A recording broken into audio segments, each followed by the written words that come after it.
If some 21-year-old frat bro working for Elon Musk has access to that, I would rather like to know it. Those who are involved with Mr. Musk's effort are proud of the work they're doing.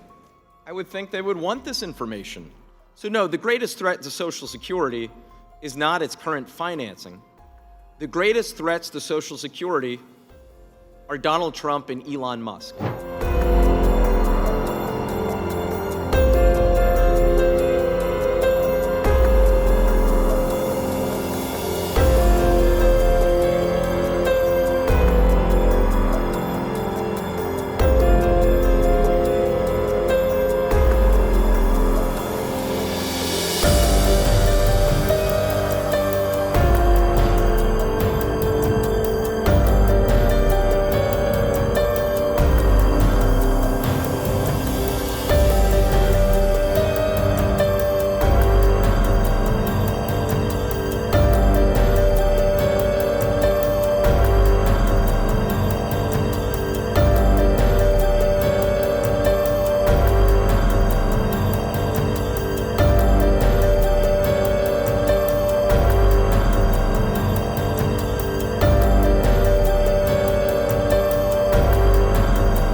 Frankly, I would think that if those who are involved with Mr. Musk's effort are proud of the work they're doing, I would think they would want this information to be out.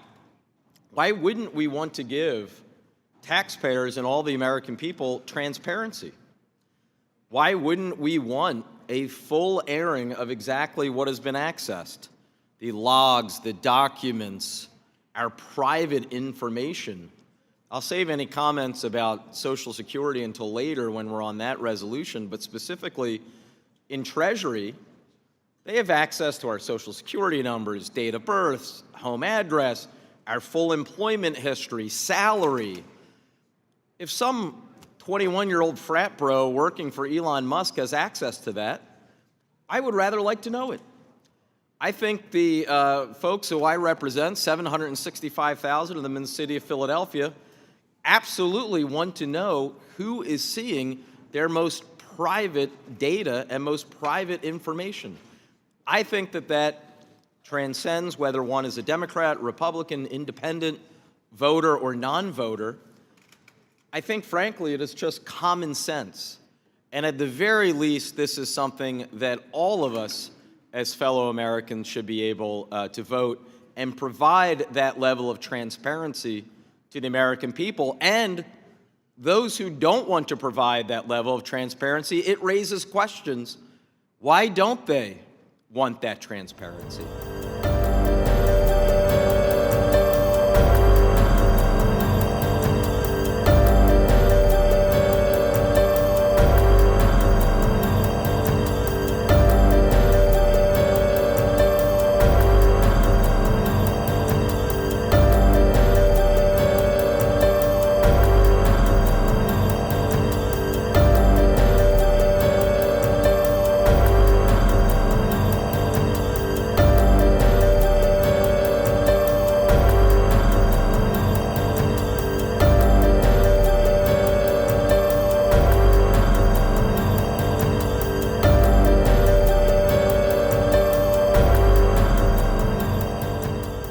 70 million Americans get Social Security.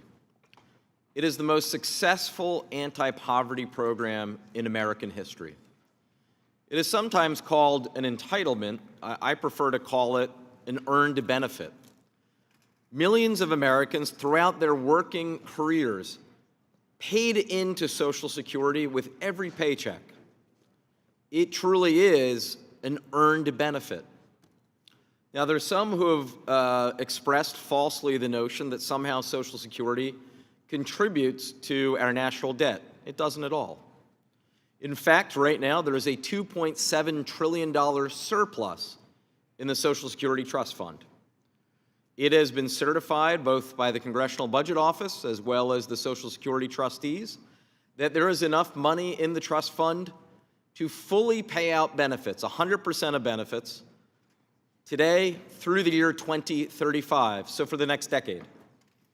And certainly we have enough time over the next decade to make modifications that are necessary to ensure that Social Security is fully there for generations to come. So no, the greatest threat to Social Security is not its current financing. The greatest threats to Social Security are Donald Trump and Elon Musk. Elon Musk recently called Social Security a Ponzi scheme. Not the first time, by the way, that he has used that exact term, a Ponzi scheme. You know, Vice President Vance last fall explicitly said that Elon Musk would, and I quote, target Social Security, and that he has. Elon Musk has previously raised the specter of privatization of Social Security. This is also not the first time that we have heard of a Republican effort to privatize Social Security. Exactly 20 years ago, when George W. Bush won re-election, right about this moment, he said, and I quote, "I have political capital and I intend to use it." He wanted to spend that political capital on the privatization of Social Security. Fortunately, that effort was defeated. Elon Musk is not the first and won't be the last Republican to call Social Security a Ponzi scheme. There are multiple Republican members of the U.S. Senate serving right now who called it exactly that, a Ponzi scheme, one of whom went further and had legislation that every 5 years, Social Security, Medicare, and Medicaid would have to be reauthorized or they would go away. That is the ultimate goal. We should be under no illusion whatsoever that this so-called DOGE effort is to identify waste or fraud. Social Security is a 99.8% accuracy rate. Private sector would do well to meet such a high rate of 99.8%. It is no wonder that Social Security is the most popular government program that we have. So on behalf of my own father and the tens of millions of Americans who rely on Social Security, who have earned that benefit, I know that we on this side of the dais will continue to speak out and defend it.